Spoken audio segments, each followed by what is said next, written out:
They said I was crazy.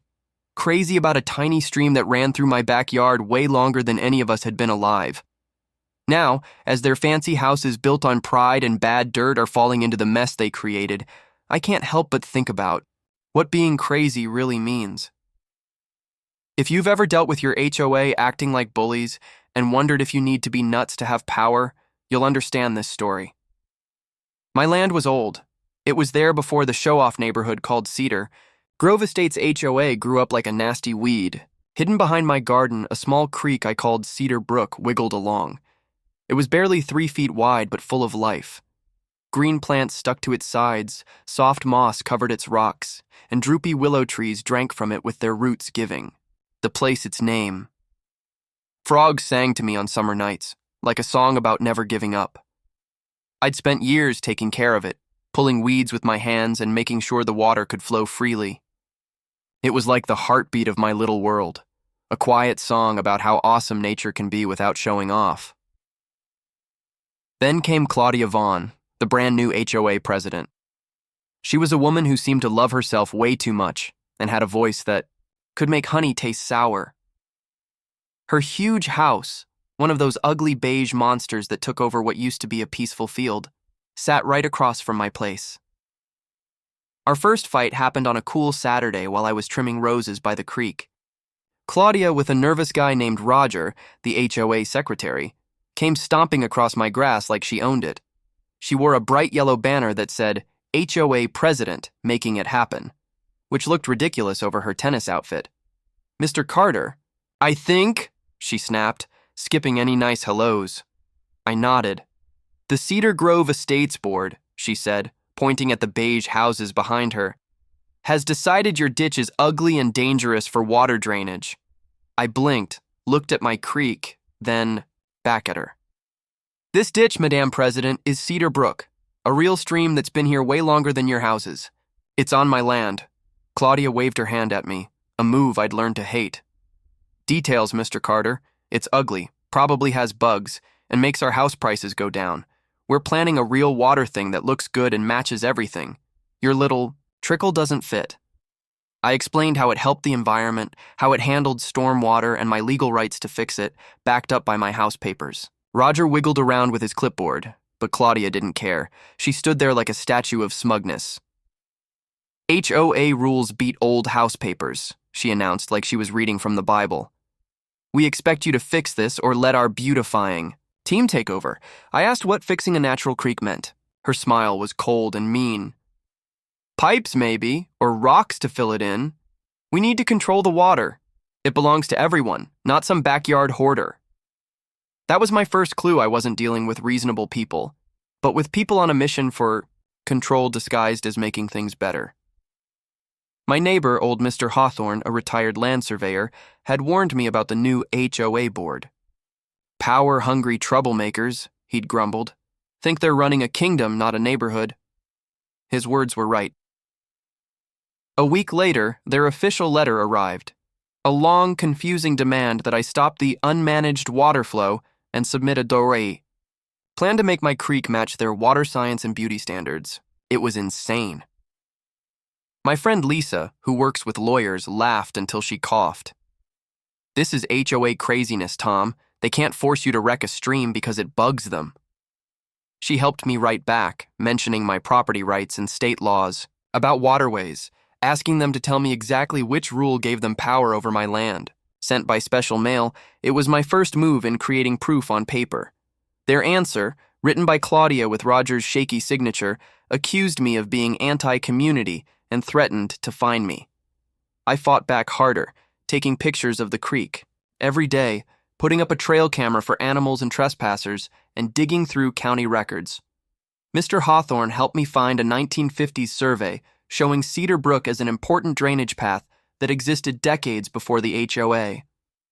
This little guy handles more water than people think, he said, pointing at the map.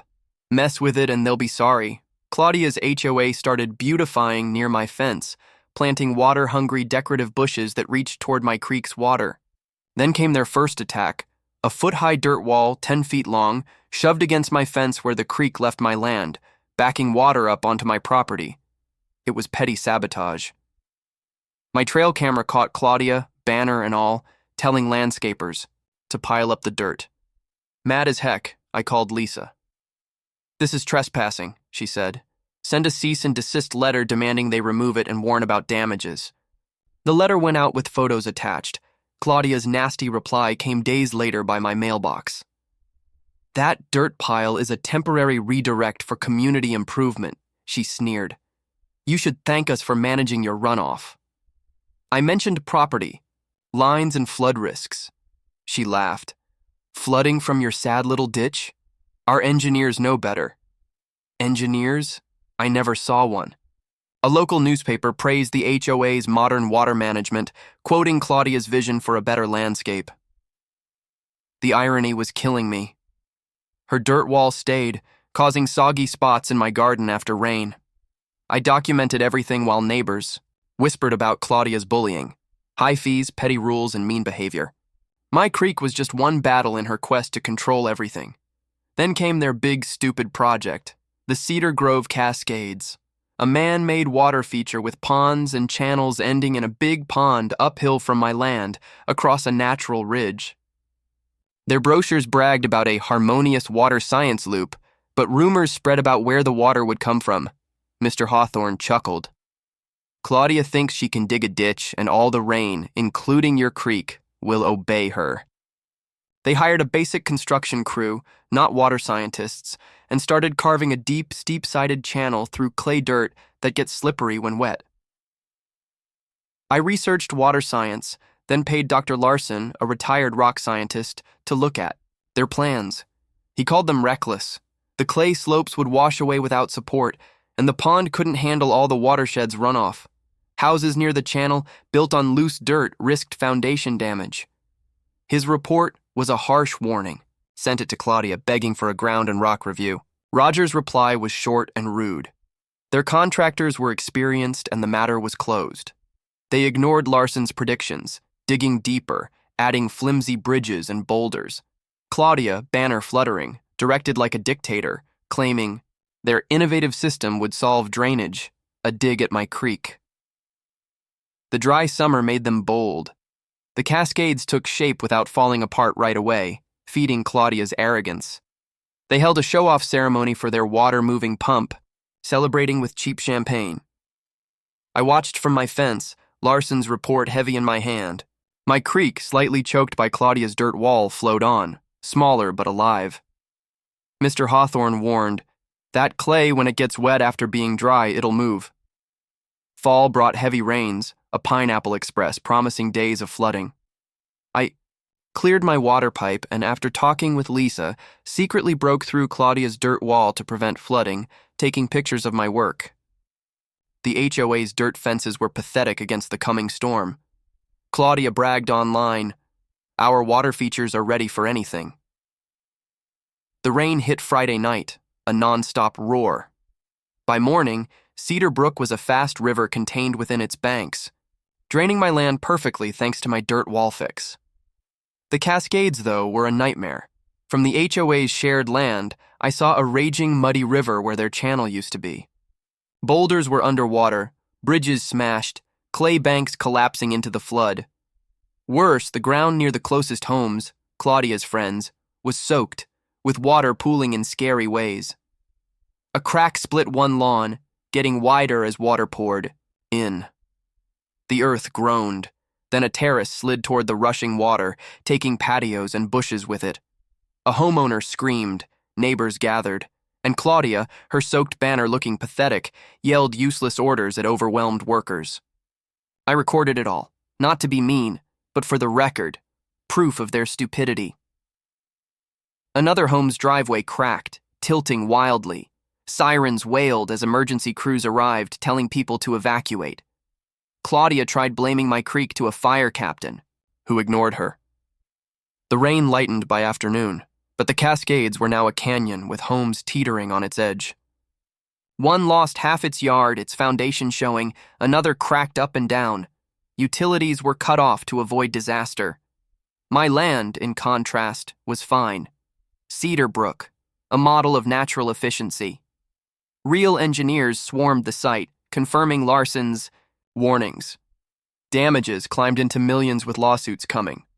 My records, including Larson's report, became legal gold, proving the HOA ignored clear risks. Lisa urged caution. You're the one who warned them. Stick to facts. The HOA meeting was chaos. Residents facing ruined homes tore into Claudia. She quit. Her board fell apart under anger and legal responsibility. The HOA faced crushing fees. Their cascades a scarred ruin, partially fixed at huge cost. Claudia sold her home at a loss and ran away. Lawsuits piled up, my documentation being damning evidence of carelessness.